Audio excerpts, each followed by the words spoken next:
Es muy agradable poder tener la oportunidad de estar nuevamente con ustedes para continuar nuestro estudio sobre creados para alabarle. La alabanza es uno de los elementos fundamentales de la vida cristiana y hemos hablado de que es una responsabilidad individual de cada cristiano ser un adorador y ser un alabante a Dios. Por tal motivo estamos trabajando esto. Estoy usando una serie de pasajes bíblicos que nos tocan este tema. Más adelante vamos a entrar un poquito al aspecto de el cuidado personal que debemos tener para ser verdaderos adoradores de Dios. Entonces, hoy vamos a tocar el tema de la presentación de Jesús en el templo. Y creo que vale la pena hablar esto porque ustedes van a ver que cada ocasión que existe en la Biblia que tiene relevancia es el motivo fundamental para alabar a Dios, pero despierta ciertos elementos que vale la pena que nosotros los estemos considerando. Permítanme leer un pequeño pasaje tomado del capítulo 2 del Evangelio de San Lucas, empezando en el verso 21, y dice: cuando se cumplieron los 8 días, fueron a circuncidarlo, está hablando de Jesús, y lo llamaron Jesús, el nombre que el ángel le había puesto antes de que fuera concebido. Asimismo, cuando se cumplió el tiempo en que según la ley de Moisés ellos debían purificarse, José y María llevaron al niño a Jerusalén para presentarlo al Señor. Así cumplieron con lo que dice la ley del Señor, que está escrito: todo varón primogénito será consagrado al Señor. Yo quiero tocar algunos aspectos de estos y ver que Jesús es el corazón de la alabanza en términos generales. Y vamos a comprobarlo en esta ocasión viendo algunos puntos que brotan de este texto y algo que continúa más allá. Pero lo que quiero decir es que José y María cumplieron con los dos procesos. Fíjense que Jesús fue circuncidado al 8º día y se le puso por nombre también Jesús. Pero su presentación no fue al 8º día, sino fue a los 40 días, cuando básicamente fueron al templo para hacer o participar del rito de la purificación de la mujer que ha dado a luz, y ha dado a luz un varón. Son 40 días, con las mujeres es 60 días, pero la situación aquí es básicamente que presentan en primer lugar a Jesús, y aquí hay unos niveles muy bonitos de revelación y de práctica de la fe de acuerdo a la tradición hebrea. Por lo tanto, yo quiero tocar en primer lugar el concepto de lo que ocurrió al 8º día. Al 8º día dice aquí que el niño fue circuncidado según la ley y se le puso por nombre Jesús. Muy bien. La circuncisión es una práctica en el pueblo judío, en el pueblo hebreo en general, que en principio hace o identifica a la persona, al hombre, con su nacionalidad hebrea. Es decir, para ser parte de este pueblo, todo varón tiene que ser circuncidado.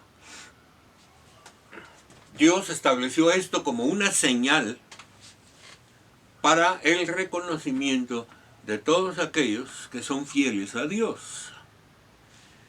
La circuncisión tiene un valor bien importante para el pueblo hebreo, y nosotros notamos algo clave aquí, porque a Jesús se le lleva al 8º día, Saben que llama la atención un poco el hecho de que sea al octavo día.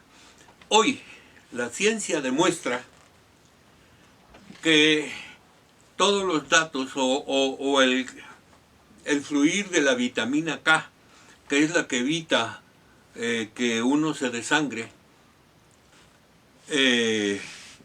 fluyen en los bebés hasta el octavo día.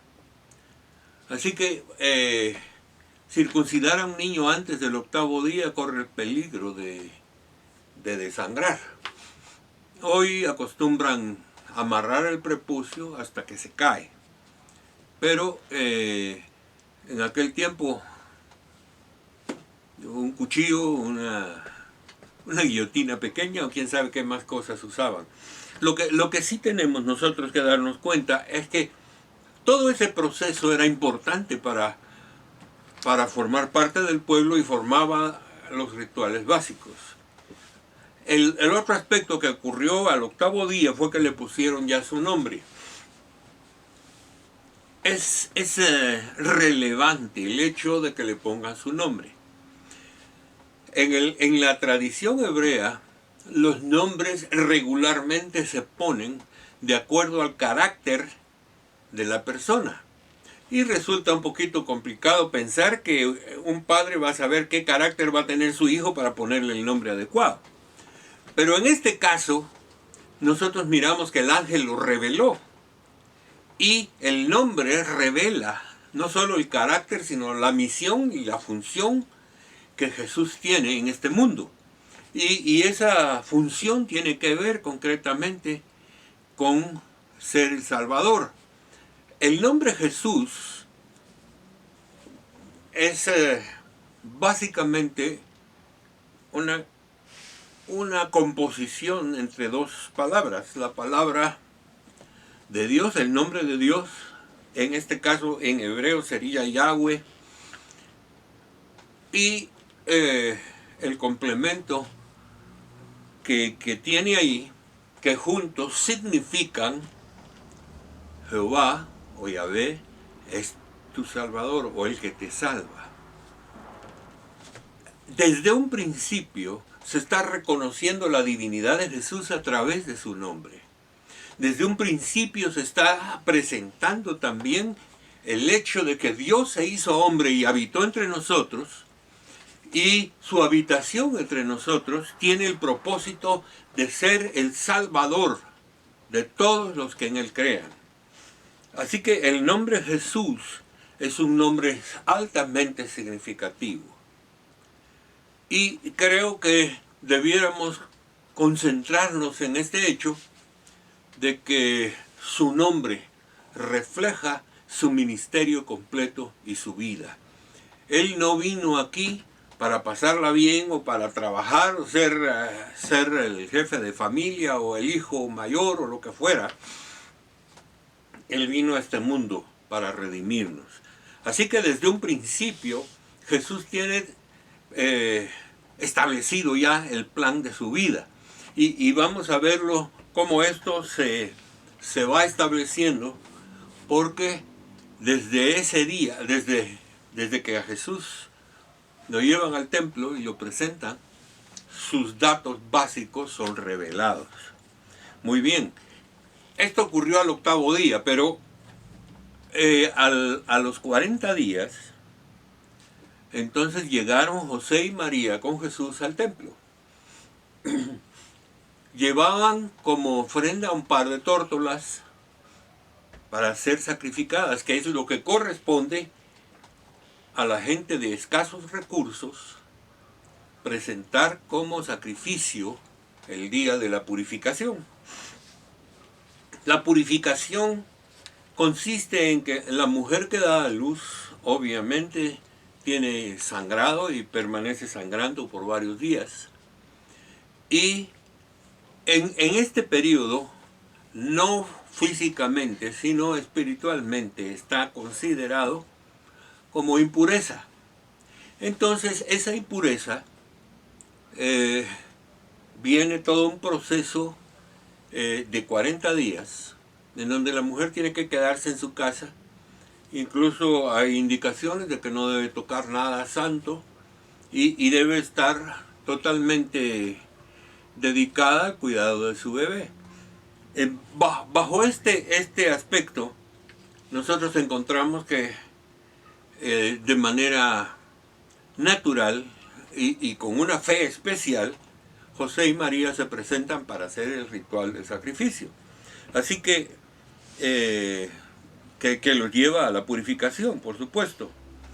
Eso permite a la mujer volver nuevamente a sus actividades regulares. Durante el periodo anterior, durante esos 40 días, ella debe estar cuidada, encerrada, lo más probable en su casa, y como aspecto fundamental es el cuidado de su vida y el cuidado de su bebé. Ahora tenemos una situación más. Ella viene, es purificada a través del sacrificio, a través de un ritual que el sacerdote hace, y entonces ya ella queda disponible para cualquier otra actividad. Muy bien. El asunto es que durante este periodo Jesús es presentado en el templo.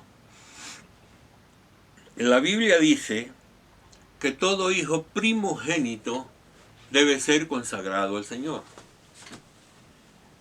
Así que la presentación en el caso de Jesús es un nivel de consagración.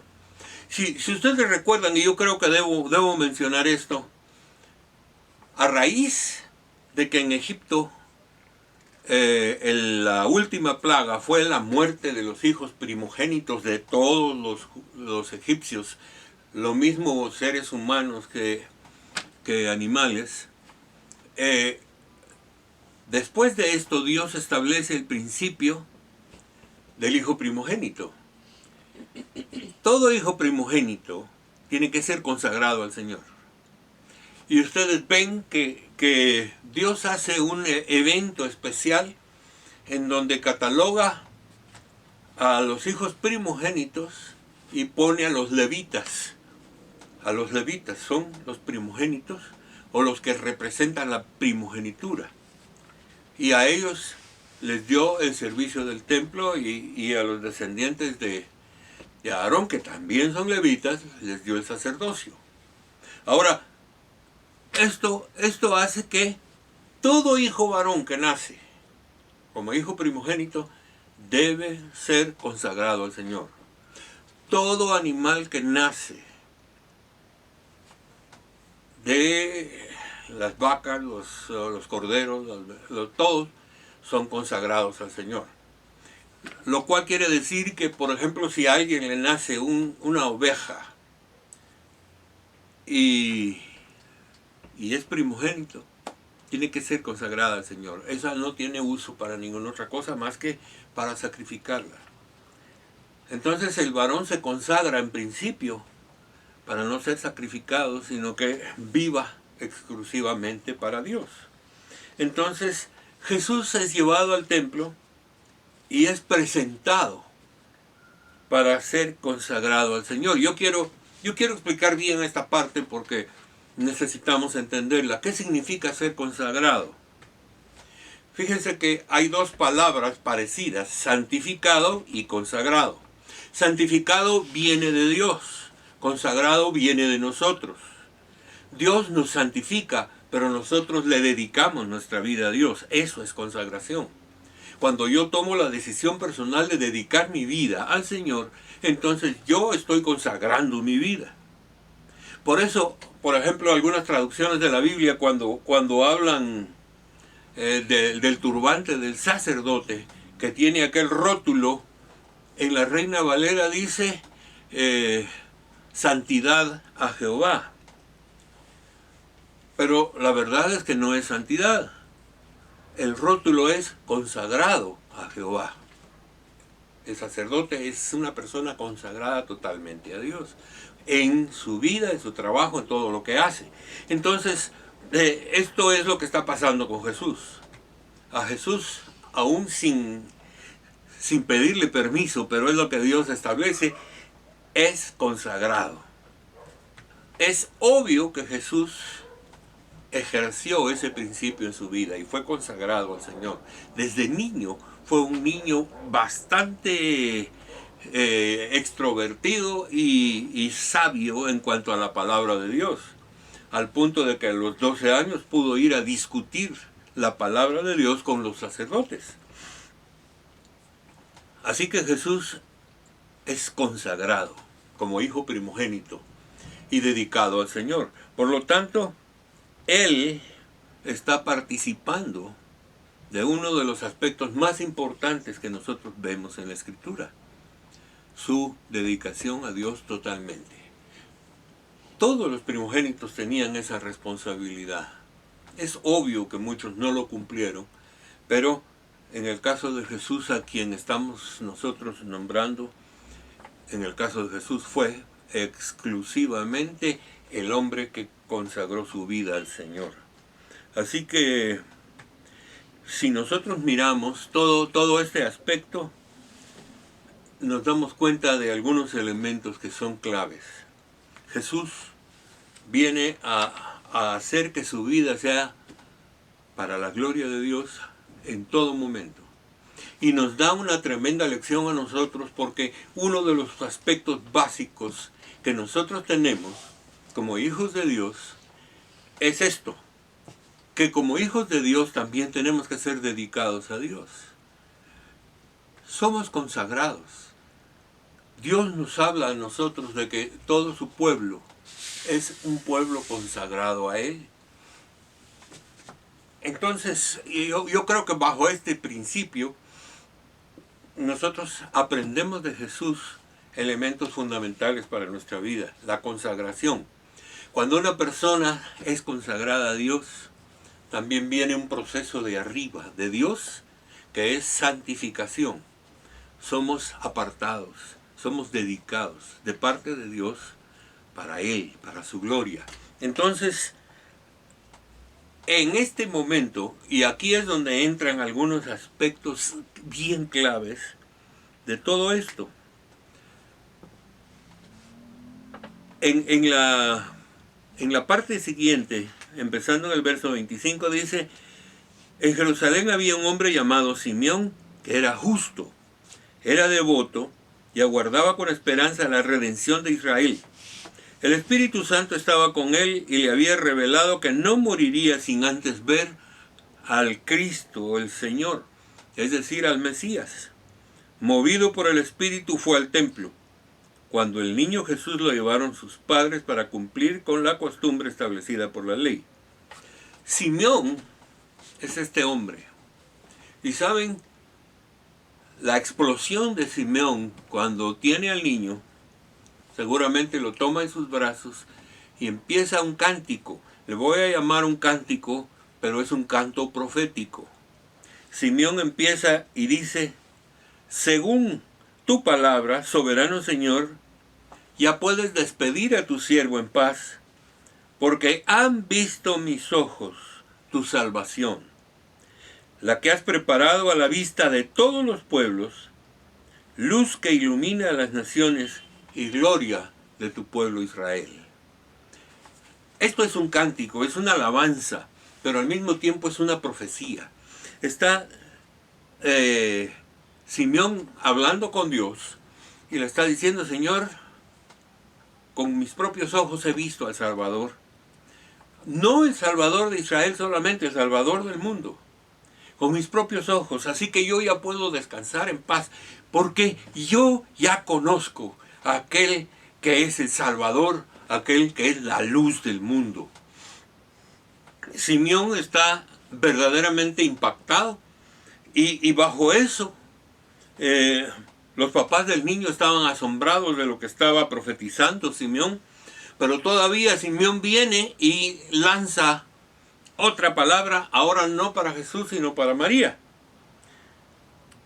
Y le dice a María: este niño está destinado a causar la caída y el levantamiento de muchos en Israel, y a crear mucha oposición, a fin de que se manifiesten las intenciones de muchos corazones. En cuanto a ti, una espada atravesará tu alma. Muy bien. A María le habla de Jesús. y habla un poquito del dolor que va a significar la vida de Jesús. El dolor que va a significar para María lo describe: una espada atravesará tu alma. Está diciendo, vas a sufrir, va a haber mucho dolor. Pero por el otro lado, dice, Jesús vendrá a causar la caída de muchos y el levantamiento de muchos. ¿Saben? La salvación de los hombres siempre es esa doble acción. O creemos en Él o le rechazamos a Él. Si nosotros creemos en Él, entonces Dios nos levanta, nos consagra, nos santifica. Pero si no creemos en Él, entonces es la caída de muchos. No entra en mucha discusión sobre el punto, pero está hablando de que el ministerio de Jesús iba a tener mucha oposición. Fíjense ustedes que cuando analizamos la vida de Jesús, la gente sencilla es la que sigue a Jesús. Los líderes, las autoridades, más bien se oponen a Jesús y tratan de inducir al pueblo a oponerse a Jesús. Pero una de las cosas es que dice aquí, de palabra de Simeón, palabra del Señor, dice aquí que los corazones de los hombres serán revelados en sus intenciones. Óiganme bien, la intención del hombre puede que no sea legítima, pero una de las cosas que sí sabemos es que la intención que Dios va a revelar es si le amamos de todo corazón o si estamos solo engañando. Esa sería la palabra. ¿Estamos engañando o lo estamos haciendo de todo corazón? De todo corazón implica consagración. De todo corazón implica que nosotros le dedicamos nuestra vida a Dios. En cambio, cuando no lo es, entonces la intención del corazón es me trae ciertos beneficios o me trae cierta bendición y un montón de posibilidades más. Yo creo, sinceramente, que esto es importante porque lo vemos así. Pero déjenme decirles, lo que aquí se está tratando es que la presentación de Jesús hizo que brotara cántico nuevo, hizo que brotara profecía y que se hablara del futuro de ese niño. Déjenme terminar con lo siguiente. Dice aquí que también en el templo había una mujer llamada Ana. Era una mujer profetisa y era una mujer de oración. Lo que dice es que esta mujer nunca salía del templo, de día y de noche adoraba a Dios con oración y ayuno. Tremenda cosa. Y esta mujer, al ver a Jesús, empieza a hablar un montón de palabras de bendición, pero desgraciadamente la Biblia no las registró. Solo nos dice que alabó al Señor. Comenzó a hablar del niño y de la esperanza de la redención en Jerusalén. De Jerusalén viene la salvación.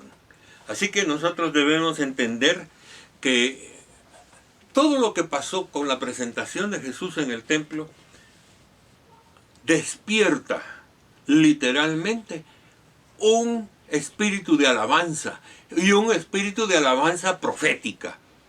Tal vez no hemos hablado mucho de la alabanza profética, pero ustedes van a ver que la alabanza en estos términos que los hemos visto, igual que el cántico de María y el cántico de Zacarías, nosotros los vemos que son alabanzas, pero son alabanzas proféticas.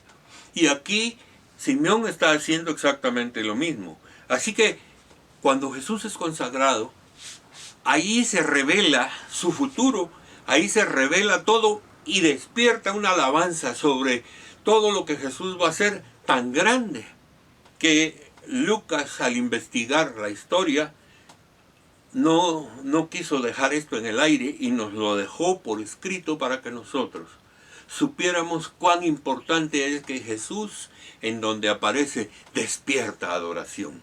Damos gracias a Dios por eso. Padre, nosotros queremos alabarte y queremos bendecirte. Eres digno de adoración y tú pones palabras en nuestra boca y en nuestro corazón para adorar tu nombre, para reconocer que no hay otro como tú, que tú fuiste el Salvador y que sigues siendo el Rey de nuestra vida y nos llamas a consagrar nuestra vida a ti en alabanza y en adoración. Muchas gracias por eso, Padre, en el nombre de Jesús. Amén. Les invito a nuestro próximo programa.